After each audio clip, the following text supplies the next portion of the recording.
우리가 흔히 사용하는 말 가운데에 때와 장소를 따라서 가려서 사용해야 하는 말 있습니다. 반면에 언제 어떤 장소에서나 잘 어울리는 말이 있습니다. 마치 음식에 비유하면 김치와 같다 그럴까요? 어느 장소에 갖다 놓아도 별로 어색하지 않고 조화를 이루는 말들이 있죠. 심각한 장소에 혹은 코믹한 장소에, 개인적인 장소에, 아주 대중적인 장소에 상관없이 늘 그 말이 의미가 있고 어울리는 말이 있습니다. 그 중에 한 마디가 뭐냐면은 너 자신을 알라. 당신은 누구입니까? 그런 얘기죠. 우스갯소리가 될 수도 있고 아주 진지한 소리가 될 수도 있고요.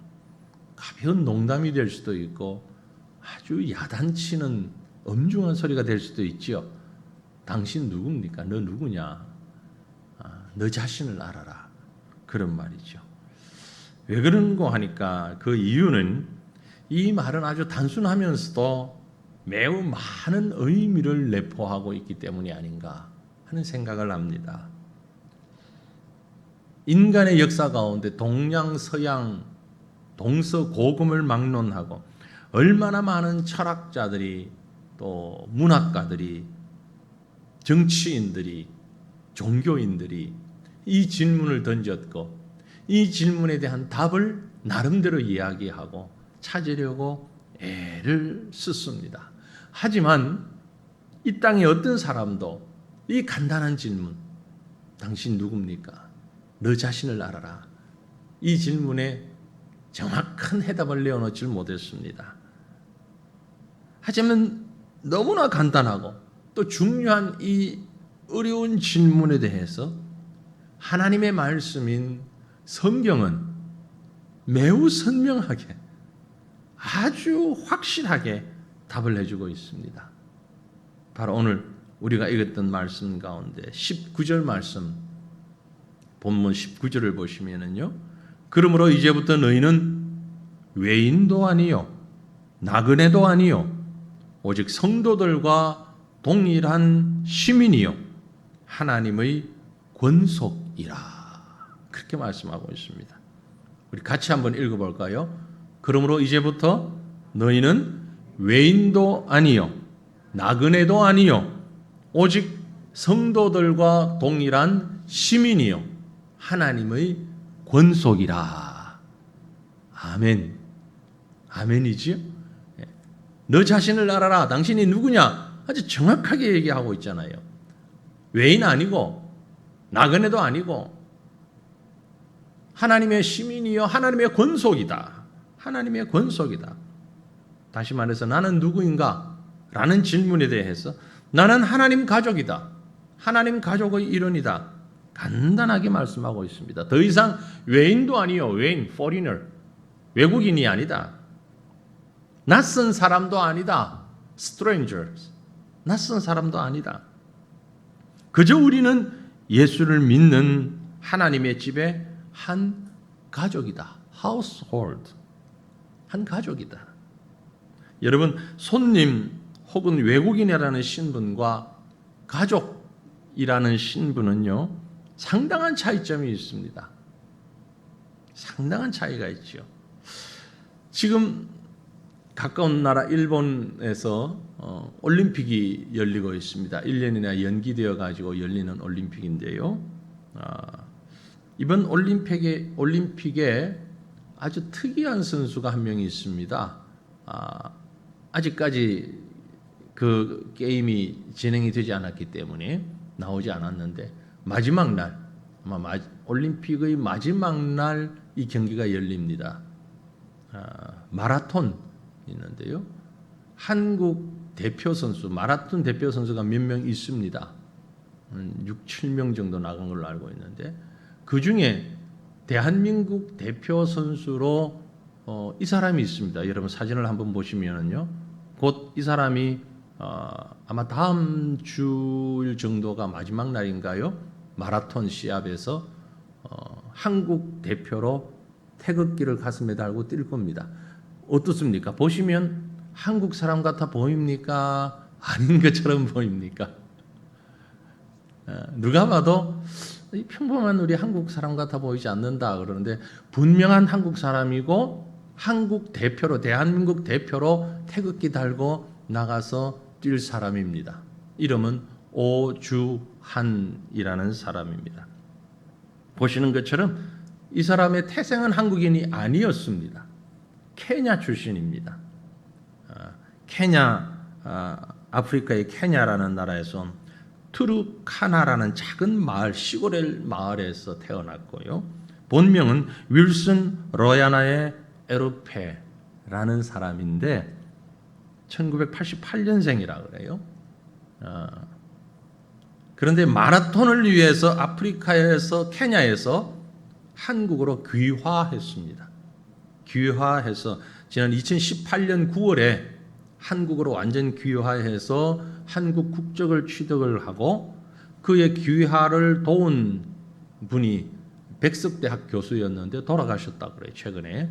그래서 그분이 오시성을 가져서 그 오시성을 따고 주한, 한국을 위해서 달린다. 그 말뜻이 주한, 달려간다.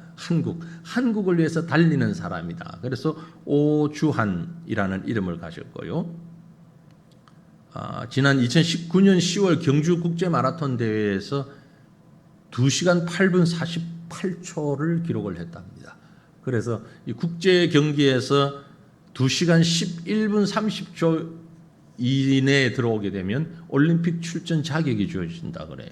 그래서 그 자격에서 약 3분 가량이나 앞당겨서 2시간 8분대를 달리는 이분이 이번에 마라톤에서 입상을 할지 안 할지는 모르겠습니다만 그렇게 뭐 입상할 만한 대단한 성적은 기록은 아닌 것 같긴 한데 아무튼 혹 이분이 만약에 입상을 한다면은 상당한 이슈가 되지 않을까라는 생각을 해봅니다. 제가 왜 잘 알지도 못하는 이분 얘기를 하는 거 하니까 귀화해서 한국인이 된다는 건 여러 가지 참 상황이 많이 달라집니다. 외국인으로 산다면은요 반드시 그 나라에 거주하는 비자가 있어야 됩니다. 영주권을 받든지 비자를 받든지 그리고 여러 가지 불편함도 있고 또 다름도 있습니다.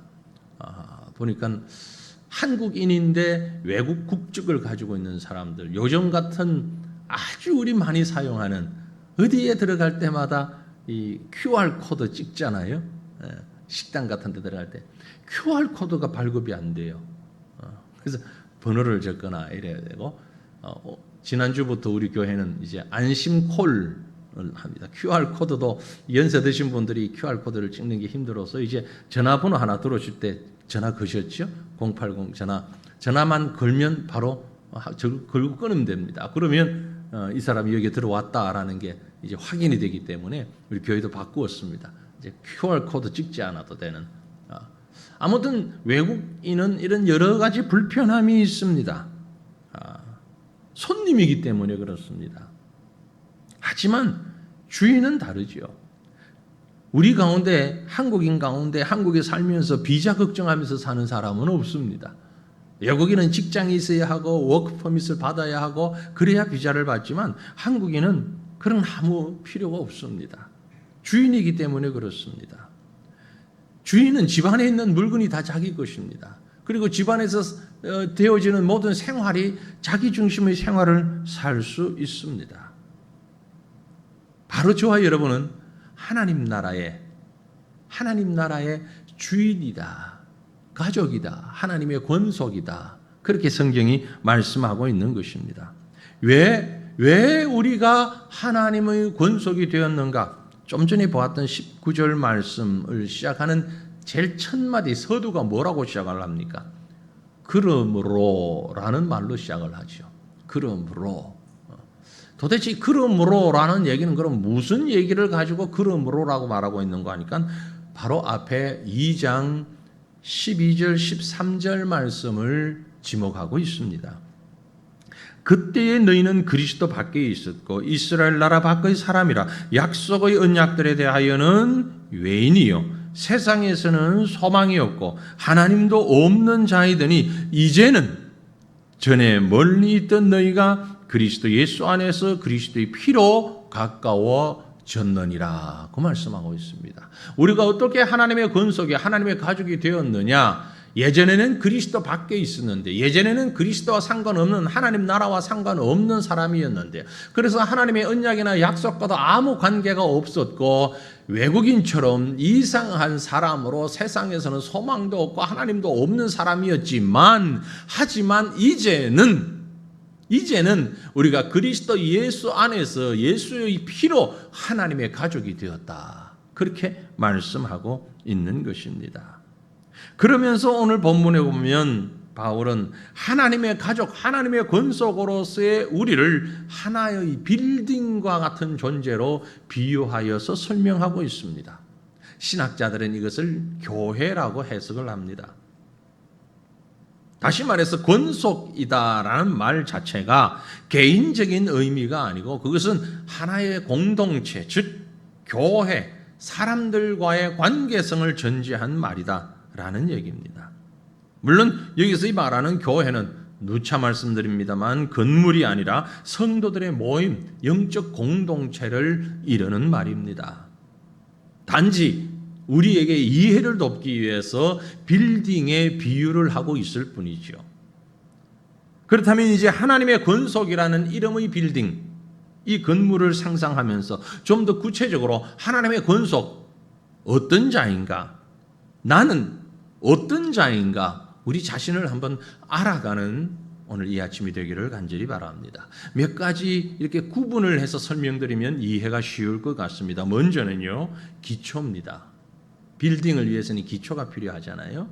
하나님의 권속이 된 기초가 어디에 있느냐? 다른 얘기로 하면 내 삶의 자리가 어디냐라는 거죠. 우리 새 과천교회에 새 빌딩이 지어졌습니다. 원문동 13번지 과천시 별량로 45 이 자리에 우리 예배당이 세워졌습니다. 이제 여러분이 지도를 검색하면서 별량로 45 그러면 새과천교회 이 자리가 딱 뜨게 되어 있습니다. 우리는 이 자리에만 세워져 있습니다. 하나님의 가족으로서 저와 여러분은 어디에 서 있어야 하느냐? 교회라는 공동체, 하나님 가족이라는 공동체는 어떤 자리에 어떤 기초 위에 서야 되느냐? 오늘 본문 20절은 이렇게 설명합니다. 너희는 사도들과 선지자들의 터 위에 세우심을 입은 자라. 사도들과 선지자들의 터 위에 세우심을 입게 되었습니다. 우리의 장소는, 우리가 서야 하는 장소는, 성도들이 서 있어야 하는 곳은 어디냐? 사도들과 선지자들의 터, 거기라는 말입니다. 여기서 말하는 사도는 예수님의 지상 사역 기간 동안에 친히 세우신 사도들을 말하는 것이고, 선지자는 신약 시대의 예언자, 곧 복음의 비밀을 맡은 자들을 말합니다. 다시 말해서 사도들과 선지자들의 터, 그 말은 주님이 친히 세우시고 친히 가르치시고 친히 말씀하신 그 말씀과 교리 위에 세워진 교회, 즉 우리의 터가 어디가 되어야 되느냐? 주님이 가르쳐 주신 말씀이 되는 것입니다. 사도들이 전한 그리스도, 그 위에 우리가 서야 된다라는 것입니다. 사도들이 전한 그리스도는 뭡니까? 사도들을 통하여서 기록된 하나님의 말씀인 성경. 사도들이 전한 그리스도, 지난 금요일 저녁에 우리가 말씀을 나누었는데요. 예수님을 향한 베드로의 고백이 바로 그것이었죠. 주는 그리스도시요 살아계신 하나님의 아들입니다. 라는 신앙 고백, 그 위에 교회가 세워져야 하는 것입니다. 그 신앙 고백 위에 성도가 서 있어야 한다라는 것입니다. 기초가 잘못되어 있으면 건물은 무너질 수밖에 없습니다. 그죠? 우선 보기에는 멀쩡한 것 같지만 모래 위에 세운 집은 바람이 불고 비가 오면 무너질 수밖에 없습니다. 흙 위에 선 것 같지만 약한 집안 위에 세워 있으면 지진이 나면 곧 무너져 버리고 말 것입니다. 어디에 이 건물이 세워졌느냐 매우 중요합니다. 여러분, 우리가 기독교인으로 한 사람의 성도로 교회의 일원으로 세워졌을 때 우리가 어디에 서야 하느냐? 예수 그리스도 위에, 그리스도에 대한 바른 신앙의 고백 위에 세워져야 한다라는 말씀입니다. 다른 말로 얘기하면 우리 삶의 기초가, 저와 여러분의 삶의 기초가 예수 그리스도를 하나님의 아들로 믿는 신앙 고백이 되어야 한다라는 말씀이죠.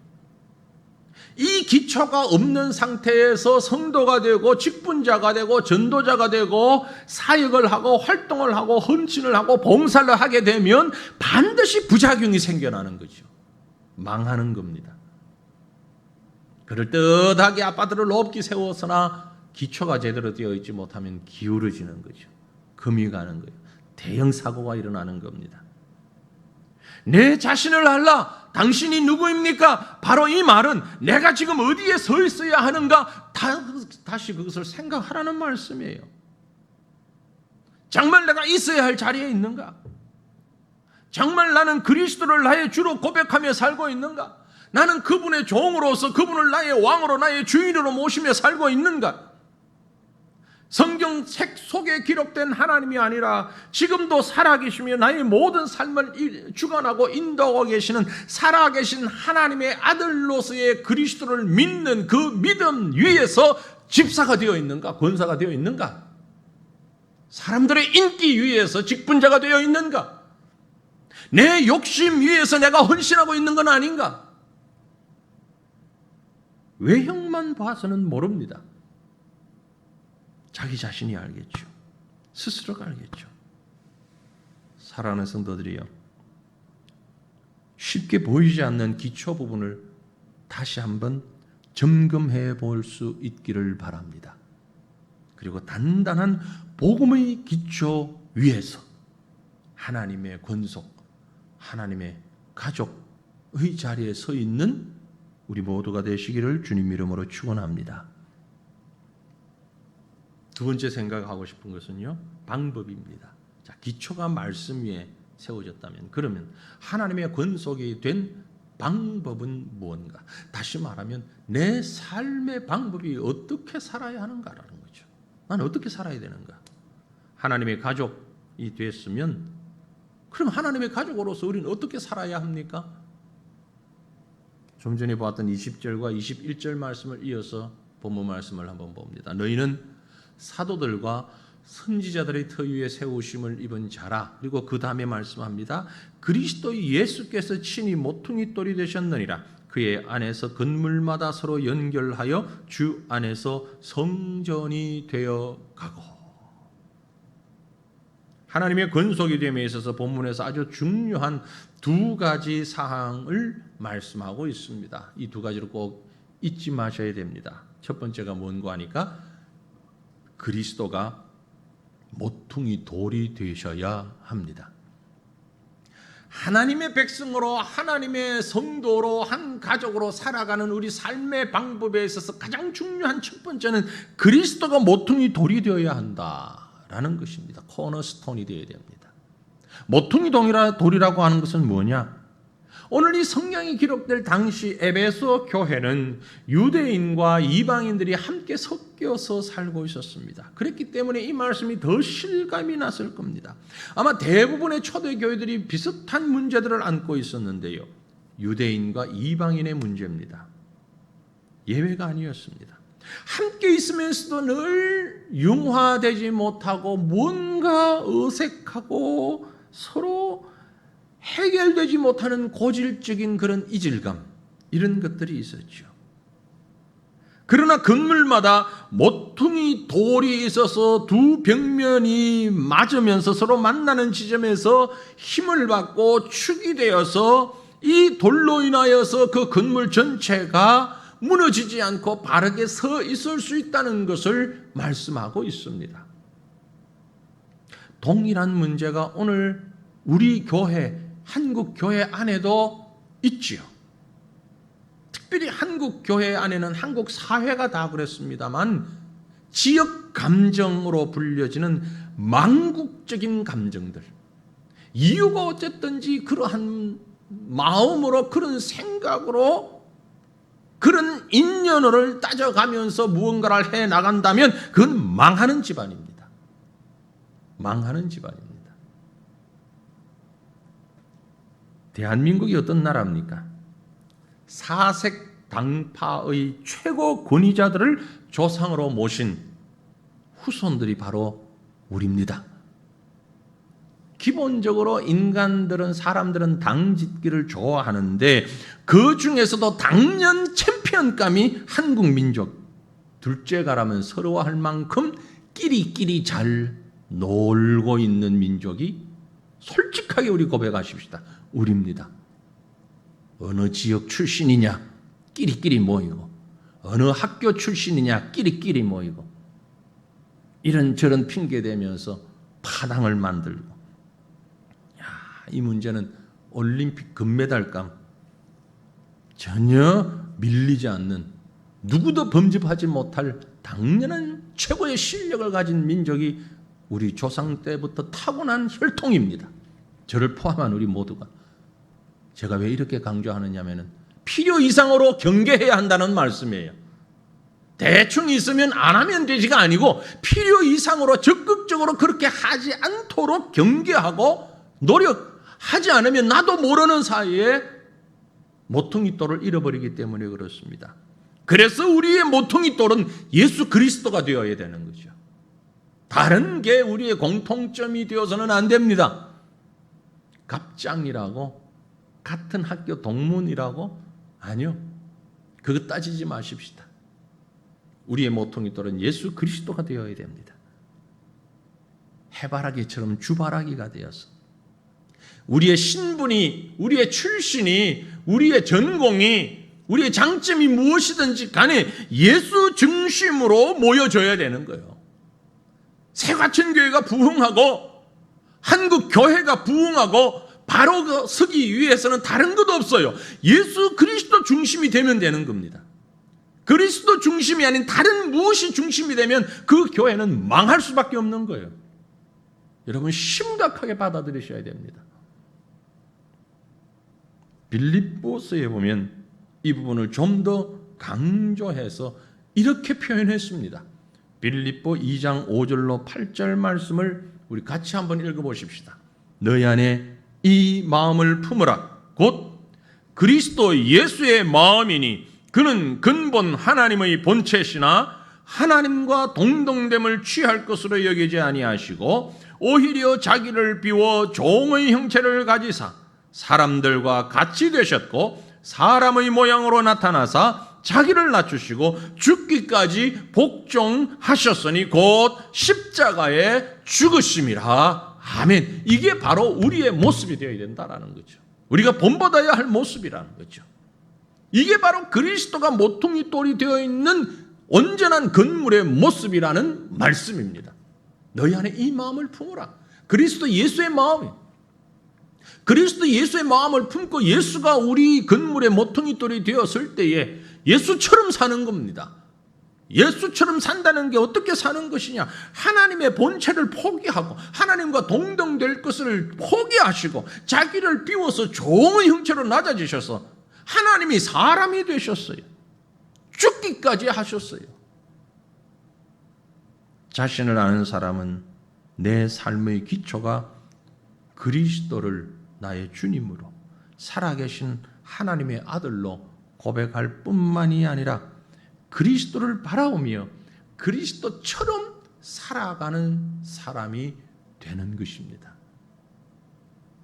또 하나 우리가 어떻게 살아야 되는가 삶의 방법 가운데 보면 하나님의 권속됨의 방법은 계속적인 진행입니다. 연속성입니다. 건물이 지어져서 완성된 것이 아니라 지금도 계속해서 지어져 가고 있는 상황이라는 거죠. 21절 말씀이 분명히 그 말씀을 하고 있지 않습니까? 이것은 이 땅에서 끝나지 않은 영원한 작업입니다. 자재가 모자라서 혹은 실력이 없어서 건축하는 사람이 게을러서 이 일이 끝나지 않는 것이 아니라 완악한 인간의 죄성이 완전히 사라지고 거룩한 모양으로 성화되기 이전까지 하나님께서는 이 일을 계속하고 계시기 때문에 그렇습니다. 이 말은 두 가지 측면에서 또 이해를 해야 합니다.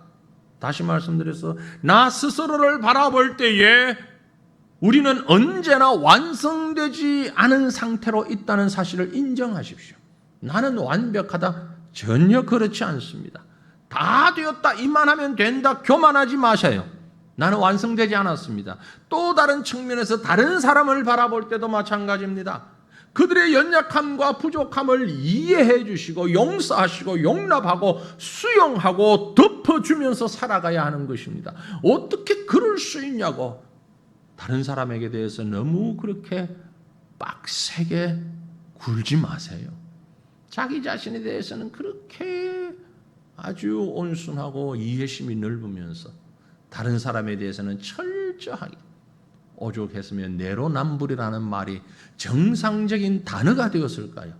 이건 정상적인 말이 아닌데 한국말과 영어가 뒤죽박죽 되어가지고 그것도 젊은이들처럼 줄여서 한 말이, 오죽했으면 이 말이 한국어 국어 사전에 등재되어 있는 정상적인 단어가 되었을까요? 내로남불. 내가 하면 노면서 남이 하면 불륜, 그 말이잖아요. 그런데 이번 한국어 사전에 있습니다. 그 말이 지금. 로맨스라는 말은 한국말 아니잖아요. 얼마나 많이 썼으면, 얼마나 대중적이었으면 참 답답한 노릇이에요. 그걸 왜 한국어 사전에 올렸는지 모르겠어. 국어학자들이 도대체 뭐 하는 사람들인지. 엉뚱한 얘기입니다만, 그렇죠? 그런데 우리가 그렇잖아요. 우리가 다른 사람에 대해서는 왜 그리 철저한지, 왜 그리 이해심이 없는지, 자기 자신에 대해서는 그렇게 속도 넓고 이해 잘하고 포용하면서, 그리스도의 사람은 그렇게 살면 안 된다는 것입니다. 네가 누구냐? 너 자신을 알라? 라는 말 속에는 그렇게 살면 안 된다는 것을 얘기하고 있어요. 아주 조그마한 것 하나 가지고 남보다 잘났다고 교만하고 뻐기고 고개를 뻣뻣하게 들고 그러면서 다른 사람에 대해서는 업신여기고, 그런 자들을 향하여서 주님이 말씀하고 계신 것입니다. 예수님처럼 살아라. 예수처럼 살아라.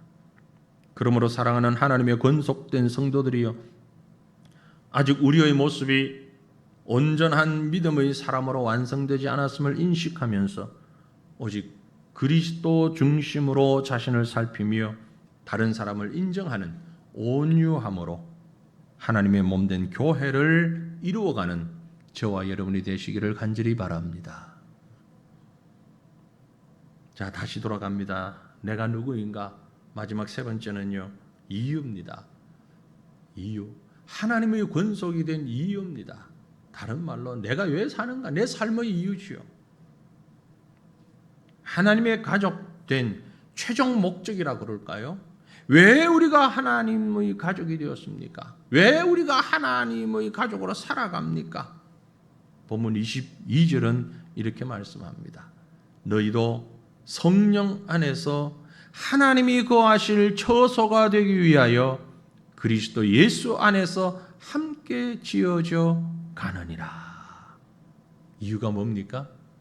하나님이 거하실 처소가 되기 위하여, 하나님이 거하실 처소가 되기 위하여 성장해가고 그리스도 예수 안에서 함께 지어져 가는 것입니다. 여러분, 하나님은 어디에나 계시는 무소부재하신, 어디에나 계신 하나님이십니다. 그런데 하나님이 거하실 처소가 되기 위하여, 어디에나 계신 하나님인데 왜 하나님이 거하실 처소를 얘기했을까? 무슨 의미입니까? 이는 하나님이 거하시는 것이 목적이라기보다는 그 거하심이 우리에게서 나타나는 모습을 보기 원하신다는 것이에요. 이런 하나님이 거하시는 모습, 동일한 에베소서 서신 3장 17절에서 19절은 좀 더 선명하게 우리에게 말씀해 주고 있습니다. 에베소서 3장 17절로 19절 다 같이 읽어봅니다. 믿음으로 말미암아 그리스도께서 너희 마음에 계시게 하시었고 너희가 사랑 가운데서 뿌리가 박히고 터가 굳어져서 능히 모든 성도와 함께 지식에 넘치는 그리스도의 사랑을 알고 그 너비와 길이와 높이와 깊이가 어떠함을 깨달아 하나님의 모든 충만한 것으로 너희에게 충만하게 하시기를 구하노라. 아멘. 아멘. 그리스도께서 우리 마음에 계실 때에 우리가 사랑 가운데 뿌리가 박히고 터가 굳어졌어. 이겁니다. 하나님이 우리 가운데 거하신다. 무슨 말이냐? 그리스도가 우리 속에 계신다. 무슨 말이냐? 사랑 가운데 뿌리가 박히고 터가 굳어졌어. 모든 성도들과 함께 지식이 넘치는 그리스도의 사랑을 알고 그리스도의 사랑의 넓이와 깊이와 높이가 어떠함을 깨달았어. 모든 하나님의 충만함이 우리 가운데서 나타나게 하는 것. 이게 하나님의 가족이에요. 말을 바꾸면은요, 이런 얘기예요. 내가 예수 믿고 하나님의 자녀되고 하나님의 가족이 되어서 하나님께서 나를 통하여서 무언가 특별한 일을 하고자 하시는 것이 아니라는 거죠. 여러분, 우리 인생의 목적이 뭡니까? 위대한 뭔가를 만들어내고 금메달을 따고 어떤 엄청난 업적을 만들어내고 내가 행복하고 아주 보람되게 살아가지고서 내가 위인이 되어서 사람들이 내 이름을 알고 사람은 죽어서 이름 석자를 남긴다는데 그 이름을 남기고 이게 목적이 아니에요. 그거 아니라고요. 그 말은 잘못된 말이에요. 호랑이는 죽어서 가죽을 남기든 말았든 여러분 죽어서 이름 남기실 생각하지 마세요. 필요 없어요. 왜 이름 뭐하러 남길래요? 에? 무슨 이름 남기시려고? 우리는 내 이름 석자를 남길 것이 아니라 하나님을 남기면 되는 거예요. 하나님 드러내면 된다라는 말이에요. 그게 적어도 우리 하나님의 권속들의 삶의 이유고 목적이 되어야 되는 것입니다. 이게 안 되니까 자꾸 문제가 되는 거예요. 사람 이름을 남기려고 하니까, 사람의 업적을 남기려고 하니까. 좀 전에 그 말씀은 바로 그 얘기예요. 다시 한번 띄워주세요. 본문 그 성경 말씀을 다시 띄워줘요. 크게 보이게. 믿음으로 말미암아 그리스도께서 너희 마음에 계셔서 사랑 가운데 뿌리가 박히고 터가 굳어져서 그리스도의 사랑을 알고 그리스도의 그 사랑의 넓이와 깊이와 높이가 어떠함을 깨달아서 하나님의 모든 충만한 것으로 우리 가운데 충만하면 내 성씨가 누군지 내 이름이 누군지 없어져요. 나타나지 않아요. 하나님만 나타나는 거예요. 하나님만 나타난다니까. 왜 자꾸 내가 나타나려고 그래요? 하나님의 가족이 된 이유는 바로 이것입니다. 하나님이 나타나기 위한 거예요. 그 샘플이 가장 기본적인 첫 번째 모델이 누구냐? 바로 예수 그리스도다라는 거죠. 그래서 예수님은 뭐가 없어요? 무덤이 없잖아요. 무덤이 없잖아요. 흔적이 없잖아요. 이 땅에 살다간 흔적이 없어요. 여러분 왜 굳이 내 흔적을 남기려고 애를 쓰십니까? 여러분이 산짐승입니까? 영역 표시하십니까 지금? 왜 내 흔적 남기고 싶어서 그렇게 욕심이 많으세요? 흔적 남기지 마세요. 안 남겨도 돼요. 하나님 흔적만 남기면 되는 거예요. 그게 우리 삶의 목적이라는 거예요. 하나님의 사랑의 넓이와 깊이와 높이가 어떠한지 드러내면 되는 거예요. 그걸 드러내기 위해서 애쓰십시다. 내가 아니라 하나님이 드러나기 위해서. 하나님이 드러나기 위해서. 제가 이렇게 말씀을 드립니다만 쉽지 않잖아요. 저도 알고 여러분도 알아요. 이렇게 고래고래 고함지르지만 이건 쉽지 않은 일이에요. 제가 이렇게 막 강조하니까 여러분 앉아서 다는 아니겠지만 한 두세 사람 정도는 그럴 거야. 니나 잘해보지. 너는 잘하냐? 다 아니야. 한 2명 그랬을 거예요. 지금 방송 보는 사람 중에 한 2명, 여기 앉아 계신 분 중에 한 분 정도. 다 그러면 제가 여기서 못 서 있죠. 당신이나 잘하지 뭐. 근데 말이죠. 저도 안 되고 여러분도 안 되는 거 다 알아요. 그래서 우리에게 위로가 되는 겁니다. 왜? 오늘 성경을 자세히 보니까 우리가 이렇게 완성되지 않다는 것을 주님이 알고 계십니다. 저도 부족하고 여러분도 부족하다는 걸 알고 계십니다. 본문 말씀을 가지고 말씀을 준비하고 묵상하는 가운데 마지막 결론을 이 말씀을 꼭 우리가 함께 생각해야 되겠다는 그런 마음이 들었습니다. 본문 말씀을 다시 한번 읽어보십시다. 에베소서 2장 19절에서 22절 말씀을요 다시 한번 읽겠는데 특별히 제가 빨간색으로 표시를 해놓은 부분들을 유의하시면서 뜻을 생각하시면서 성경을 같이 다시 한번 읽어보십시다. 그러므로 이제부터 너희는 외인도 아니요 나그네도 아니요 오직 성도들과 동일한 시민이요 하나님의 권속이라. 너희는 사도들과 선지자들의 터 위에 세우심을 입은 자라. 그리스도 예수께서 친히 모퉁이 돌이 되셨느니라. 그의 안에서 건물마다 서로 연결하여 주 안에서 성전이 되어 가고 너희도 성령 안에서 하나님이 거하실 처소가 되기 위하여 그리스도 예수 안에서 함께 지어져 가느니라. 왜 빨간색을 했을까요? 왜 이 말씀을 유의하라고 제가 말씀드리는 것 같습니까? 네? 오늘 이 19절부터 22절 본문 말씀에서 계속해서 흐르는 중요한 문맥이 하나 있습니다. 맥락이 있습니다.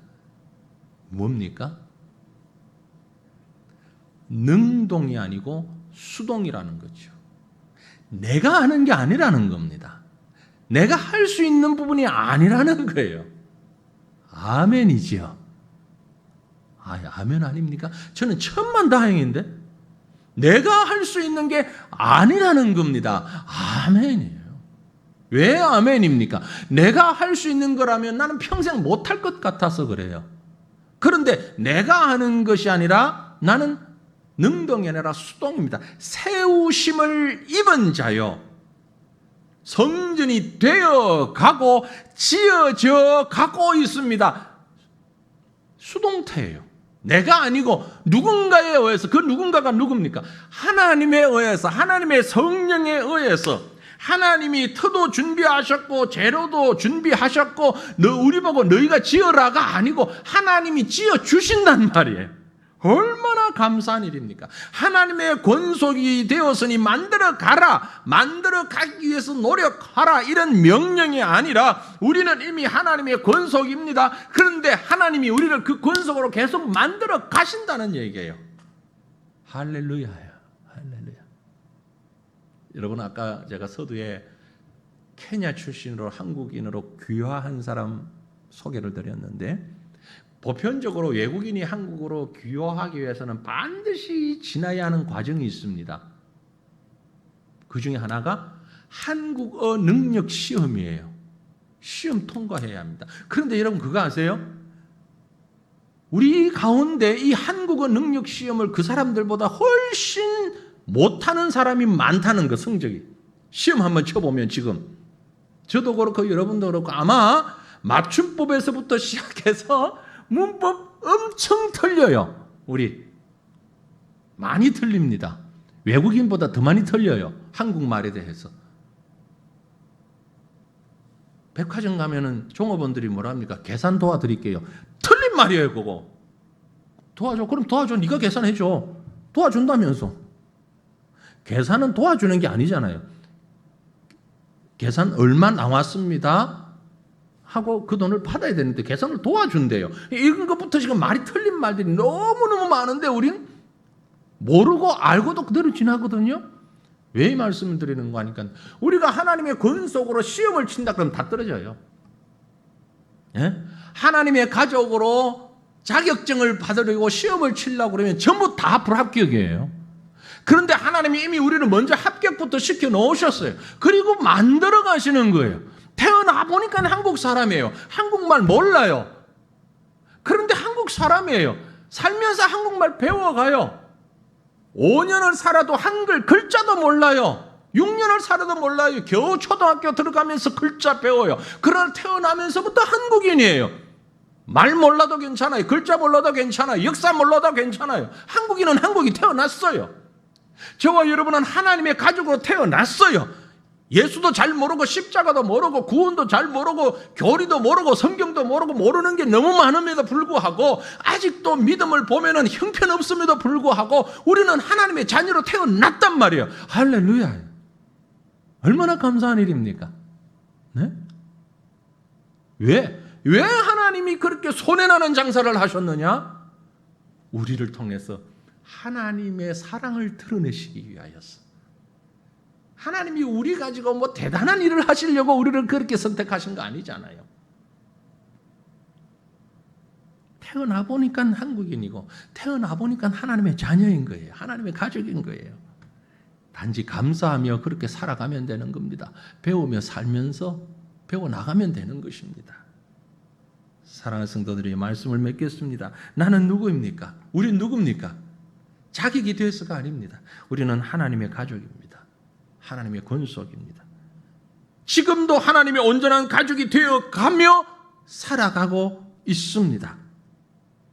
이 사실을 인정하고 믿고 중요한 것은 그 사실 앞에 부끄럽지 않게 그리스도의 터 위에서 그리스도의 사람으로 세워져 가는 사랑하는 우리 새가천교회 온 성도들 믿음의 형제자매들 되시기를 주님의 이름으로 축원합니다. 우리 함께 기도하십시다. 말씀 생각하면서 하나님 감사합니다. 우리를 하나님의 자녀로 삼아주시니 감사합니다. 하나님의 자녀가 어디에 서야 할지